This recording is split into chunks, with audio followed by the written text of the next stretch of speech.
On the 14th of September 2007, 14-year-old Andrew Gosden walked out of his family home in Doncaster, up in the north of England, boarded a train to London down south with a one-way ticket, and then he simply vanished.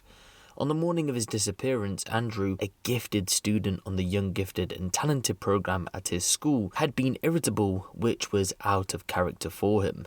You see, his friends and family described him as being a deep character who didn't get worked up or moody. Strange then how Andrew, on the morning of his disappearance, acted the way that he did.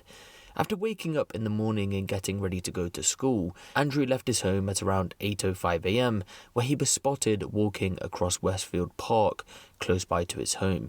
He had to cross the park in order to reach the bus stop to continue his journey to school. Instead of taking the bus, however, Andrew diverted from his usual route and walked to a cash machine at a local petrol station.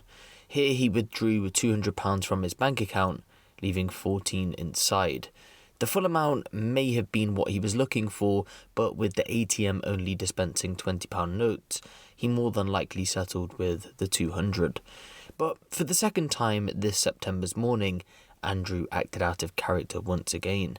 You see, in the previous years at school, he was noted as having a 100% attendance record, never missing a day of school. So when he was spotted on a neighbour's CCTV camera walking home a short while later, question marks do go off in your head. At home, Andrew placed his uniform in the washing machine, put his blazer on the back of a chair, and changed into casual clothing. The clothes consisted of a black Slipknot t-shirt and black jeans.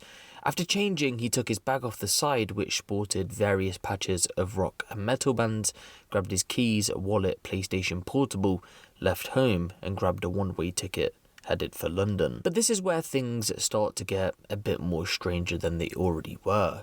So we've got Andrew acting out of character already, twice on the day of his disappearance, and to top that off, although he grabbed a one-way ticket to London, a return only cost an extra 50p, but he didn't purchase it.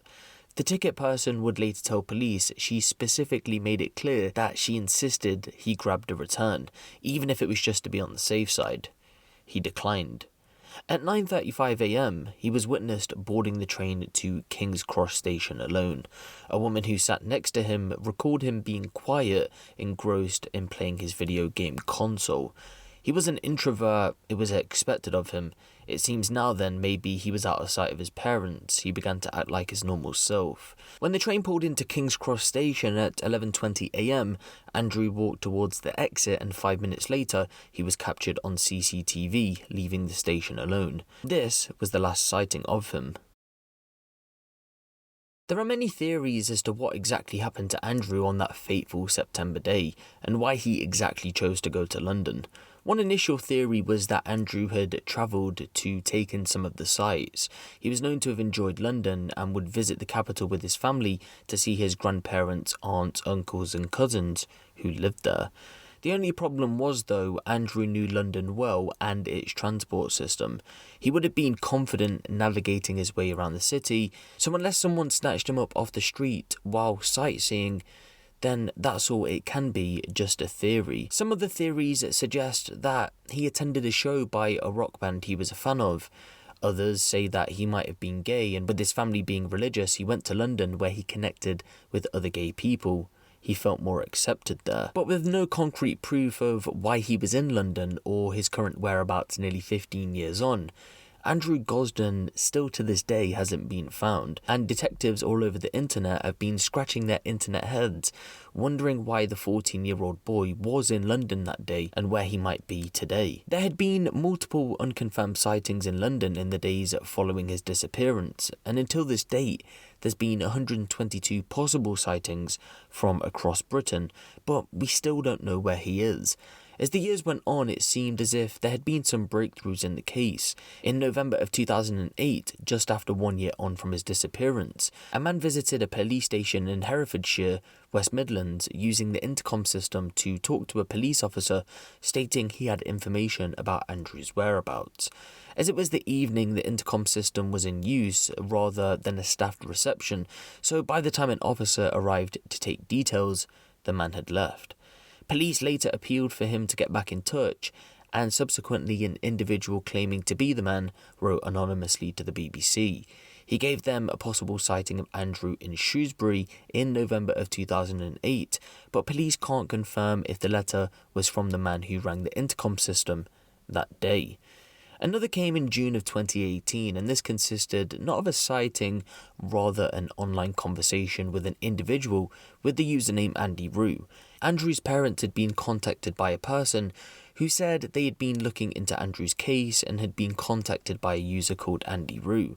What made this all the more mysterious is the fact Andrew had been given the nickname Andy Rue. So when the user said that their boyfriend had left them and they needed £200 to cover rent, adding they didn't have a bank account as they left home when they were 14, there was a slim chance this could have been him because of the details that had been given.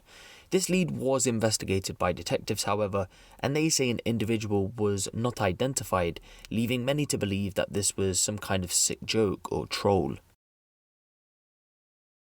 So I guess this is what you've all been waiting for, and I didn't really want to take a super deep dive into the case, going through all the various theories in detail, because I wanted to present you all with some recent news, which for some reason has been in the headlines, but I haven't seen many people talk about it across social media. Other than that of people who are dedicated to following this case, I haven't seen many other YouTubers or blog pages talk on it. So this news that's came out over the past couple of days has seen for the first time in nearly 15 years 2 people be arrested in connection with the disappearance of Andrew Gosden.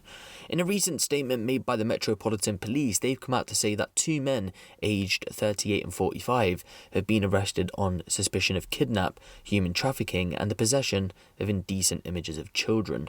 Both men have been released under investigation while inquiries continue, and their mobile devices that have been seized are being looked into. The police did say though it could take anywhere up to a year to gather evidence. Remember though, we don't have full details surrounding the current investigation and how this directly relates to Andrew's case, but the police are linking the arrests to it.